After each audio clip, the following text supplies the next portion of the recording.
You don't fail because you dream too big. You fail because you wait too long. Big dreams die in small delays. The people winning right now, they didn't wait for permission.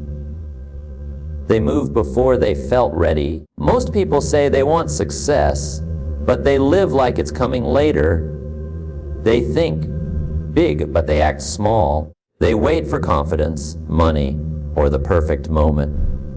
That moment never comes. Real success is built differently. You think big so your vision scares you. You start small because ego won't save you, discipline will. And you act rich in mindset, standards, and behavior long before the money shows up. Success doesn't respond to wishful thinking. It responds to action taken daily, quietly, and relentlessly.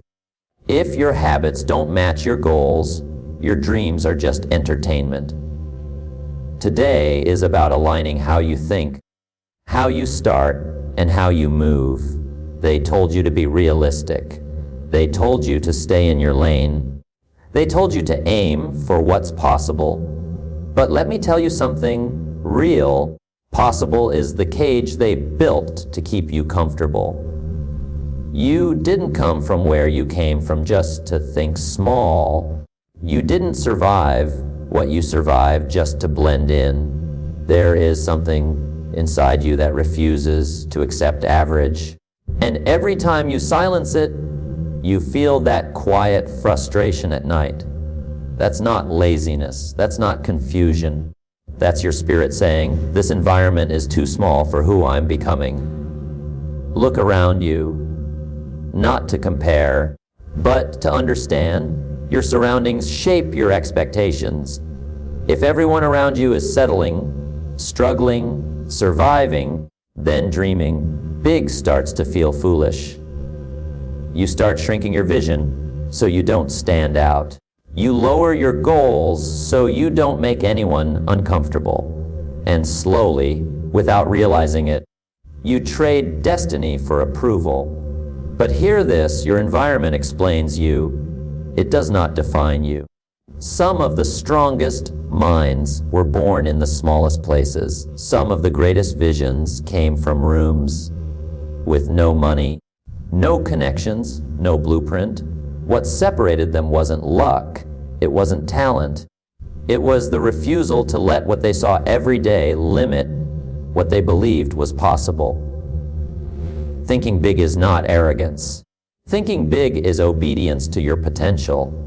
When you think small, you only prepare for what you already know. When you think big, you prepare for what you haven't seen yet. And that's uncomfortable, that's lonely, that's scary. Because big thinking forces you to admit that the life you're living now cannot contain the life you're meant to live next. Let me tell you a story. There's a version of you that wakes up early, not because they have to, but because they're driven. There's a version of you that doesn't complain about time, because they respect it. There's a version of you that walks differently, speaks differently, chooses differently. That version doesn't exist yet because your thinking hasn't caught up. You keep asking for a bigger life with a smaller mindset. You want new results, but you keep rehearsing old limitations. Big thinking starts when you stop asking, what can I do here? And start asking, who do I need to become to go there? Because if your vision doesn't demand growth, it's not a vision, it's a wish. Thinking big means you stop negotiating with fear. Fear will always give you reasons to stay where you are. It will remind you of your past. It will show you statistics. It will tell you stories about people who tried and failed. But fear never shows you the cost of staying the same. The cost of staying the same is regret. It's waking up 10 years from now with the same problems, same excuses, same conversations. It's knowing you had more in you, but you never demanded it. Big thinking is a decision. A decision to stop letting your zip code determine your destiny. A decision to stop letting other people's ceilings become your limits. A decision to believe that your future deserves more effort than your comfort. And listen, thinking big doesn't mean you know how it's all going to work out. It means you trust that growth will meet you on the way. You don't need clarity to think big. You need courage. Courage to say, I don't belong here forever. Courage to say, there's more for me, even if I can't see it yet. Courage to carry a vision no one around you understands. Because big thinking will isolate you before it elevates you. People will question you. They'll doubt you. They'll remind you where you come from. But they don't know where you're going, and they don't need to. Your job is not to convince them. Your job is to stay faithful to the vision when the results are quiet. Think big enough that your habits have to change. Think big enough that your excuses no longer make sense. Think big enough that staying the same feels painful. You keep waiting for the moment when it all feels right, when the fear goes quiet, when confidence shows up uninvited. But let me tell you the truth nobody told you. Ready is a lie comfort tells you to keep you still. Greatness doesn't start loud. It starts awkward. It starts uncertain. It starts with a step so small your ego feels insulted. And that's exactly why most people never move. You want a big life, but you're allergic to small beginnings. You want massive change, but you disrespect tiny actions. You want transformation, but only if it looks impressive from day one. That mindset is costing you years, because starting small isn't weakness, it's wisdom. It's understanding that momentum is built, not gifted. It's knowing that progress doesn't need applause to be powerful. Let me paint this picture clearly. Every powerful structure you admire started as something unimpressive. A foundation nobody clapped for. A frame nobody celebrated. No one gathers around to cheer concrete drying, but without it, nothing stands. You don't need a breakthrough. You need a beginning. And beginnings are rarely glamorous. Starting small means you show up when nobody is watching. It means you do the work when there's no reward, no validation, no guarantee. It means you humble yourself enough to be a beginner again. And your pride hates that. Your pride wants perfection. Your pride wants recognition. Your pride wants to skip the process and jump straight to the outcome. But progress doesn't respond to pride. It responds to discipline. The people you admire didn't start confident. They started committed. They didn't wait to feel ready. They moved while shaking. They didn't have clarity. They had courage for the next step. And listen carefully, the next step is all you ever need. You don't need the full plan. You don't need the whole roadmap. You don't need to see 10 years ahead.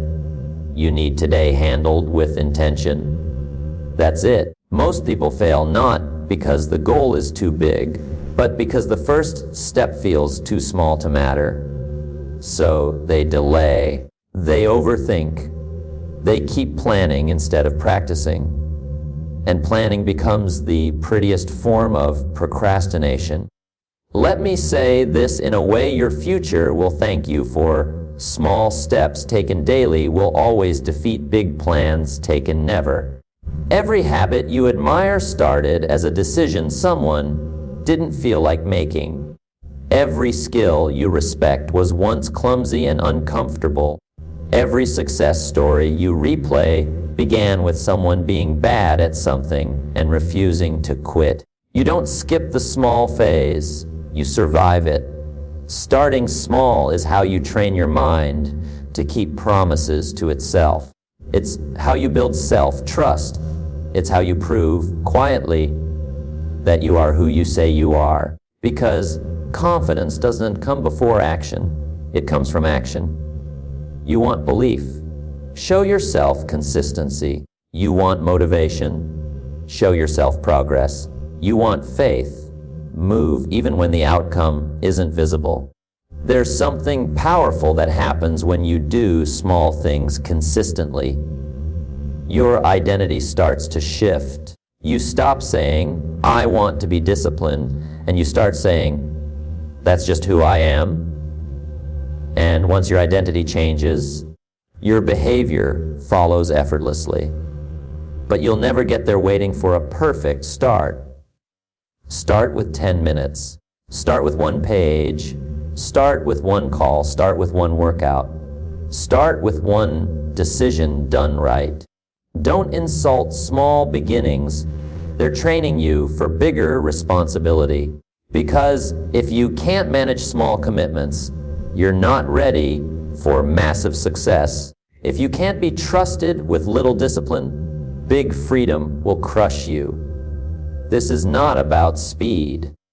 This is about direction. Today done right beats tomorrow imagined perfectly. And here's the hardest truth. You already know what to do next. You don't need more information. You need execution. Start so small your excuses sound ridiculous. Start so small failure isn't scary. Start so small you can't talk yourself out of it. But start. You say you'll change when the money comes. You say you'll focus when the opportunity shows up. You say you'll level up after life rewards you. But hear this truth. Success doesn't follow behavior, it responds to it. You don't rise to success. You live your way into it. Acting like success before it shows up is not pretending. It's preparation. It's alignment. It's deciding that your standards will no longer wait on your circumstances. Because the truth is, how you act in private tells me everything about what you'll do in public. Most people want the lifestyle without the discipline. They want the title without the habits. They want the reward without the responsibility. But life doesn't work like that. You don't become successful and then start showing discipline. You show discipline long enough until success has no choice but to recognize you. Let me slow this down. Winners don't wait for motivation to act focused. They don't wait for validation to act confident. They don't wait for money to act responsible. They act with intention before the results make sense. Acting like success means you start respecting your time like it matters. You stop being late. You stop wasting hours. You stop giving your best energy to distractions and leftovers to your future. Because successful people understand something early. Time is not free. Time is an investment. Acting like success means you raise your standards even when no one is watching. You clean up your language. You clean up your habits. You clean up your circle. Not because you're better than anyone, but because you're serious about who you're becoming. See, broke habits don't just affect your bank account. They affect your mindset. They affect your confidence.